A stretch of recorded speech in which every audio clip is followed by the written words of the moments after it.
Hello बच्चों, कैसे हो? आपका स्वागत है त्रिपान स्टडी सेंटर में। आज जो हम करने जा रहे हैं class 12 CBSE NCERT political science यानी राजनीतिक विज्ञान के जो आज हम चैप्टर करेंगे इन्वायरमेंट एंड नेचुरल रिसोर्स, पर्यावरण और प्राकृतिक संसाधन काफ़ी महत्वपूर्ण है। इसमें जो है हम पॉइंट व्यू एनालाइज करेंगे जो कि काफ़ी महत्वपूर्ण रहेगा।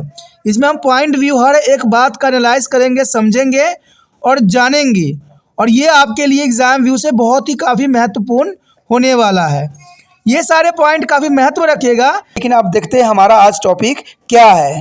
पर्यावरण प्राकृतिक संसाधन। पर्यावरण प्राकृतिक संसाधन देखा जाए तो पर्यावरण के अंतर्गत एग्जामिनर कोई ना कोई क्वेश्चन जरूर डालता है, और आज के समय में पर्यावरण में जो प्रॉब्लम आ रही है उसके अंतर्गत तो एग्जामिनर का ये काफ़ी फेवरेट क्वेश्चन बन जाता है।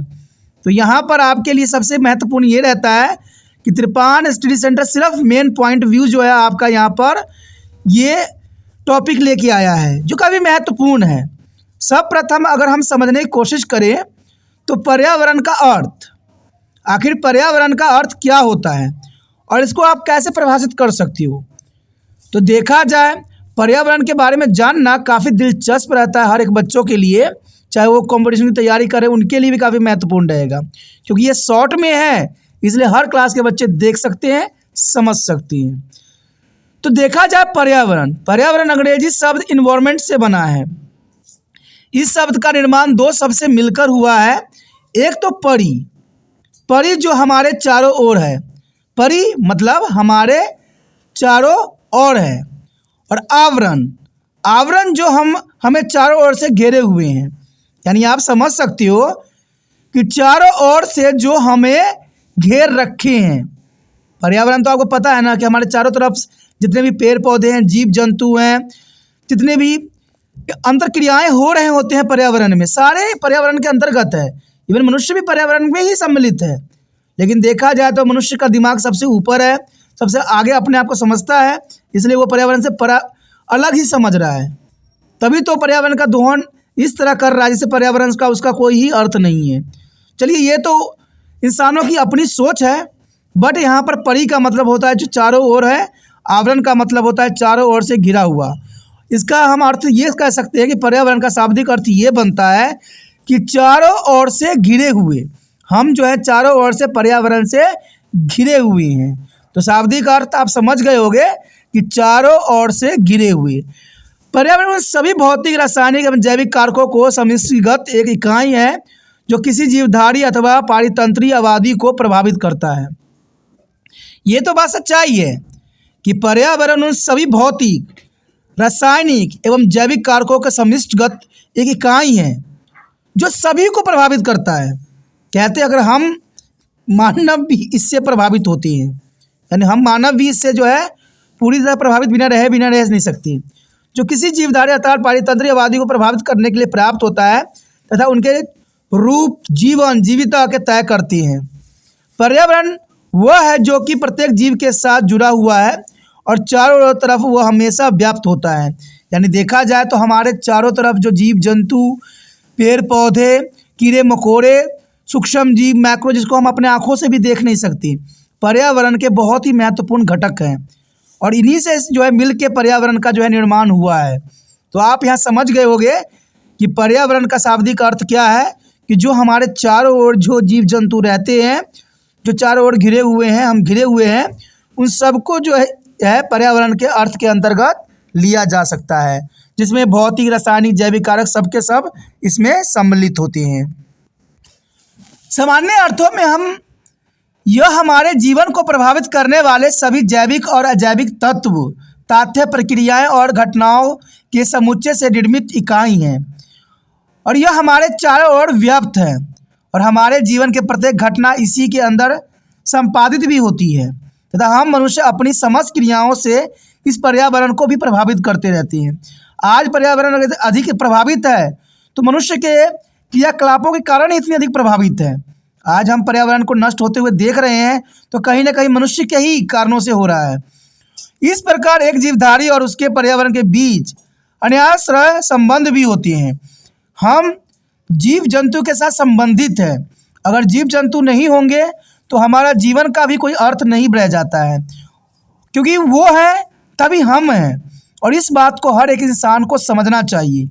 जो पर्यावरण को नष्ट करते हैं उनको इस बात को समझना चाहिए कि पर्यावरण नहीं तो हमारा जीवन भी नहीं, क्योंकि पर्यावरण है तो ही हम हैं, क्योंकि पर्यावरण से ही हमें सब कुछ प्राप्त होती है और हम पर्यावरण पे ही आश्रित हैं। पर्यावरण के जैविक संगठनों में सूक्ष्म जीवाणुओं से लेकर कीड़े मकोड़े सभी जीव जंतु और पेड़ पौधे आ जाते हैं। यानी देखा जाए तो पर्यावरण के जैविक संगठनों में सूक्ष्म जीवाणु से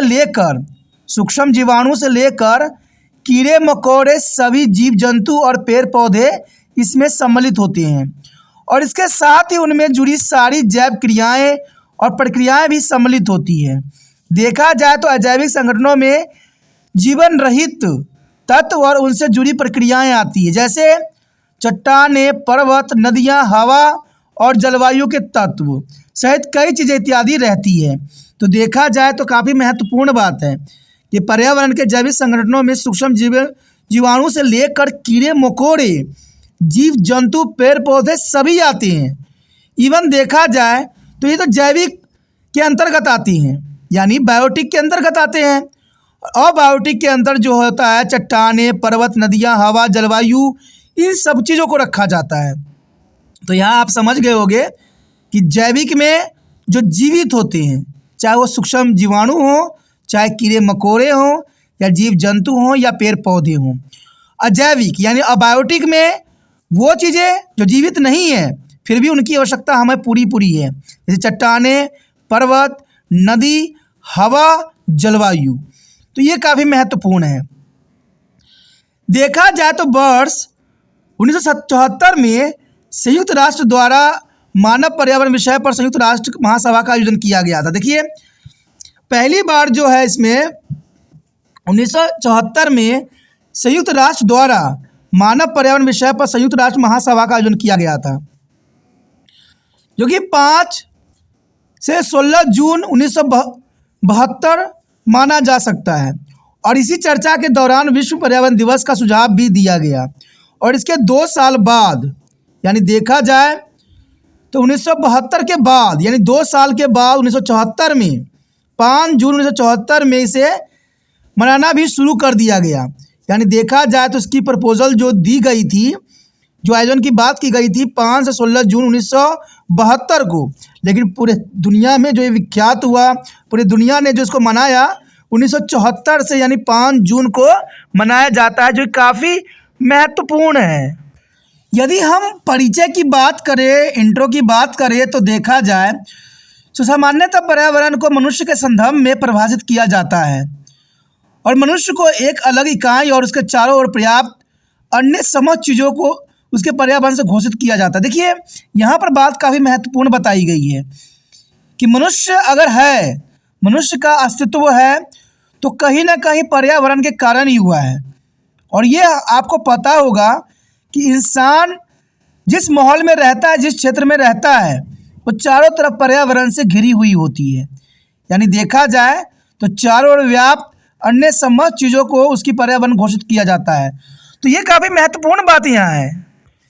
किंतु यहाँ यह भी घातक है कि अभी भी इस धरती पर बहुत सी मानव सभ्यताएं हैं जो अपने को पर्यावरण को अलग नहीं मानती है। ये बात सच्चाई है। देखिए, बहुत से ऐसे ट्राइब क्लास के लोग होते हैं, जनजाति जो होते हैं, जो जंगलों में अपना जीवन यापन करते हैं, उनके लिए पर्यावरण ही सब कुछ होता है और इसमें कोई दो राय नहीं है। यानी अभी भी इस धरती पर बहुत सी मानव सभ्यताएं हैं जो अपने आप को पर्यावरण से अलग नहीं मानती है और मानना भी नहीं चाहिए, क्योंकि हम इंटरडिपेंडेंट है एक दूसरे पे। पर्यावरण नहीं है तो हम नहीं हैं, क्योंकि आपको पता है पर्यावरण में से एक ही एग्जांपल मैं आपको देता हूँ। मान लीजिए यहाँ पर आप कार्बन डाइऑक्साइड छोड़ते हो और पौधे जो है ऑक्सीजन हमें देती हैं। अगर आप कार्बन डाइऑक्साइड नहीं छोड़ोगे तो पौधे जो है अपना भोजन नहीं बना पाएंगे, और पौधे भोजन नहीं बना पाएंगे तो ऑक्सीजन हमें नहीं मिलेगी। और ऑक्सीजन हमारे लिए कितनी आवश्यकता है, इसके भली भांति आप परिचित ही होगे। तो हो गया ना, हम लोग जो है पर्यावरण से अलग नहीं हो सकते, उसके नज़र में समझ प्रकृति एक ही इकाई है, जिसका मनुष्य भी एक हिस्सा ही माना जाता है। देखिए, जैसे पेड़ पौधे, जीव जंतु, कीड़े मकोड़े हैं, उसी प्रकार मनुष्य भी पर्यावरण का एक हिस्सा है। यदि मनुष्य अभी भी नहीं समझा इस बात को तो शायद बहुत देर हो जाए। वस्तुएं मनुष्य को पर्यावरण से अलग मानने वाले हैं वे जो तकनीक रूप से विकसित हैं और विज्ञान और तकनीकी के व्यापक प्रयोग से अपनी प्राकृतिक दशाओं में काफ़ी बदलाव लाने में समर्थ हुए हैं। तो जनरल सी बात देखा जाए तो मनुष्य को पर्यावरण से अलग मानने वाले कुछ तकनीक बन गई है। आज मनुष्य इसलिए अपने आप को अलग कहता है क्योंकि पर्यावरण से खुद को अलग करने की कोशिश कर रहा है। कारण क्या है? पर्यावरण में जो है बहुत से ऐसे इंसानों ने टेक्नोलॉजी विकसित कर ली है, तकनीक विकसित किया है, जिसके कारण वो सोचता है कि इंसान जो है सबसे ऊपर है। लेकिन ऐसा नहीं है, ऐसा नहीं है। कहते हैं पर्यावरण में सारी चीज़ें नेचुरली रूप से उपलब्ध है, जिसको इंसान शायद नहीं जानते। मैं एक आपको एग्जांपल देता हूँ। मान लीजिए आप ये कहते हो कि इंसानों ने जो है मेडिसिन में बहुत तरक्की कर लिया, मेडिकल फील्ड में बहुत तरक्की कर लिया है।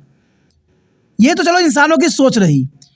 मैं आपसे प्रश्न उठाता हूँ कि अगर पर्यावरण में मनुष्य ने हस्तक्षेप नहीं करती है, पर्यावरण में किसी प्रकार का मनुष्य को हस्तक्षेप नहीं रहता है, तो क्या जीव जंतु बीमार नहीं पड़ते होंगे? क्या जीव जंतु अपना इलाज स्वयं नहीं करते होंगे? करते होंगे, अवश्य करते होंगे। उनको भी आपसे अधिक नॉलेज है कि किस जड़ी बूटी से जो है उनका इलाज हो सकता है, किस खाने से जो है उनकी बीमारी दूर हो सकती है। तो आप समझ सकते हो ना कि हमारी टेक्नोलॉजी जितनी भी रह जाए, लेकिन हम पर्यावरण से अलग नहीं है। हम जो टेक्नोलॉजी के आड़ में अपने आप को महान कह रहे हैं, देखा जाए तो प्राकृतिक नेचर को सब कुछ पता होता है। एक और अच्छा एग्जाम्पल आपको बता देता हूँ मैं। इंसानों ने बहुत कोशिश कर ली भूकंप के बारे में जानना, यानी जो अर्थक्वेक आती है उसके बारे में जानने की कोशिश करते हैं और पहले भी पता करने की कोशिश करते हैं, लेकिन आज तक ऐसा टेक्नोलॉजी नहीं बना है जो भूकंप को आने से पहले ही बता दे। लेकिन मैं आपको एक एग्जाम्पल बता सकता हूँ। जीव जंतु जब भी भूकंप आते हैं वो अपने आप को पहले ही सुरक्षित स्थान पे ले जाते हैं। तो आप बताइए, हमारा टेक्नोलॉजी बेहतर है कि पर्यावरण में उपलब्ध उनकी मानसिक तरंगे, उनकी मानसिक सोच, उनकी मानसिकता? तो समझ गए ना कि हम आज भी टेक्नोलॉजी में वो मुकाम हासिल नहीं कर पाए हैं जो जीव जंतुओं से हमें मिलती थी। तो इसलिए कहा जा सकता है कि जो हमारी सोच जहाँ ख़त्म हो रही है वहीं पर पर्यावरण शुरू हो रही है। तकनीकी मानव द्वारा आर्थिक उद्देश्य और जीवन में विलासिता के लक्ष्य की प्राप्ति हेतु प्रकृति के साथ व्यापक छेड़छाड़ के क्रियाकलापों ने प्राकृतिक पर्यावरण का संतुलन नष्ट कर दिया है। और ये बात सत्य है कि तकनीकी मानव द्वारा जो आर्थिक उद्देश्य के लिए जो जीवन में विलासिता लाने के लक्ष्य से जो पर्यावरण के साथ छेड़छाड़ कर रहे हैं, वो उनकी विलासिता तो बेशक कुछ समय के लिए दिलाती है, लेकिन कहते हैं ना, ये विलासिता जीवन भर नहीं रह सकती, आने वाले जनरेशन के लिए नहीं रह सकती। जिससे प्राकृतिक विविधता और प्राणियों के अस्तित्व पर भी संकट उत्पन्न हो गया है। अब देखिए, इंसानों की विलासिता के कारण प्राकृतिक में भी संकट के जो है घड़ी आ गई है। आज ऐसे बहुत से जीव जंतु हैं, पेड़ पौधे हैं जो नष्ट हो गए हैं और विलुप्त हो गए हैं।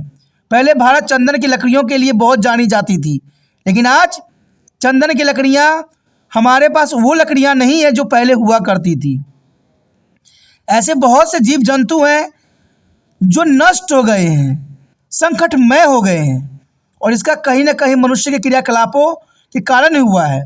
मनुष्य आज प्रकृति को इस प्रकार छेड़छाड़ कर रहा है, इस प्रकार नष्ट करने की कोशिश कर रहा है जैसे प्राकृतिक से हमारा कोई संबंध ही नहीं है।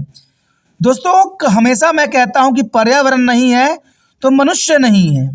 पर्यावरण का संतुलन अगर नष्ट होगा तो इंसान का अस्तित्व भी नष्ट हो जाएगा, और इसमें कोई दो राय नहीं है। और इसका प्रकोप आप समय समय पर जरूर देखोगे कि पर्यावरण हमेशा बदला लेगा, और ऐसा बदला लेगा जो इंसान कभी सोच भी नहीं सकता। और इस तरह की समस्याएं पर्यावरण अवनम कहलाती है, जो हम नष्ट कर रहे हैं, संकटमय जीव जंतु को कर रहे हैं। इन सारी समस्या को हम पर्यावरणीय अवनमन कहलाती है। पर्यावरण समस्या अगर देखें तो प्रदूषण, जलवायु परिवर्तन इत्यादि है। कहते हैं पर्यावरण प्रदूषण मनुष्य इतना इस प्रकार कर रहा है जैसे हम कुछ कह ही नहीं सकती। कहते हैं सरकार ने सिर्फ एक कदम उठाई है, लेकिन सरकार की जो है इस पर सख्ती कहीं नहीं देखने को मिला है। तो पर्यावरण प्रदूषण सबसे बड़ी जो है पर्यावरण के लिए जो है नष्ट करने का उपाय बन गया है। और जलवायु में परिवर्तन तो आप देख ही सकती हो, जब सर्दी होती है तो गर्मी पड़ती है, जब गर्मी होती है तो सर्दी आती है। जलवायु में जो परिवर्तन देखने को आपको मिल रहा है वो कहीं ना कहीं प्रकृति के साथ छेड़छाड़ करने के कारण ही ये सब हुआ है। अब चलिए इस बातों को जो है हम संक्षिप्त में देख लें कि हमने क्या किया है और क्या समझा है। अगर आप इस पॉइंट को भी अच्छे से याद कर लेते हो ना, तो ये भी पॉइंट आपके लिए काफ़ी महत्वपूर्ण बन जाता है। जैसे कि यहाँ पर दिया गया है पर्यावरण। पर्यावरण मतलब होता है परि यानी ऊपरी, आवरण मतलब वह आवरण जो वनस्पति तथा जीव जंतुओं के ऊपर से ढके हुए हैं, यानी पूरे जीव जंतु को जो है आपस में ढके हुए हैं। देखा जाए तो ऑलिनारेस को पर्यावरण विज्ञान का जनक कहा माना जाता है, यानी पर्यावरण का जन्मदाता किसे माना जाता है, who is the father of the environment. तो उसका जो है ओलिनारेस जो है पर्यावरण के विज्ञान का जनक माने जाते हैं, यानी फादर माने जाते हैं। देखा जाए तो प्राकृतिक संसाधन, प्राकृतिक से प्राप्त मनुष्य के उपयोग के साधन, यानी प्राकृतिक से प्राप्त मनुष्य के उपयोग के लिए साधन मानव जीवन का अस्तित्व, प्रगति एवं विकास संसाधनों पर निर्भर करती है। आदि काल से मनुष्य प्राकृतिक से विभिन्न प्रकार की वस्तुएं प्राप्त कर अपनी आवश्यकताओं को पूरा करता है। आदि काल से देखा जाए, जब से इंसानों ने पहला कदम धरती पर रखा, आँख खोली, तब से पर्यावरण उससे समक्ष था और पर्यावरण तब से जो है मनुष्य को पालन पोषण कर रही है। लेकिन आज आधुनिक युग के मनुष्य पर्यावरण को कुछ नहीं समझते हैं। तो आने वाला समय में मैंने पहले ही बता दिया है कि इस प्रकार की संकट आएगी जो इंसानों को त्राही त्राही करवा देगी। देखा जाए तो वास्तव में संसाधन वो है जिनकी उपयोगिता मनुष्य के लिए हो, यानी प्राकृतिक संसाधन हमारे वो होते हैं जिसका मनुष्य विवेकपूर्ण कार्य करे, उपयोग करे और अपने अस्तित्व और प्रगति के विकास संसाधनों पर निर्भर करे।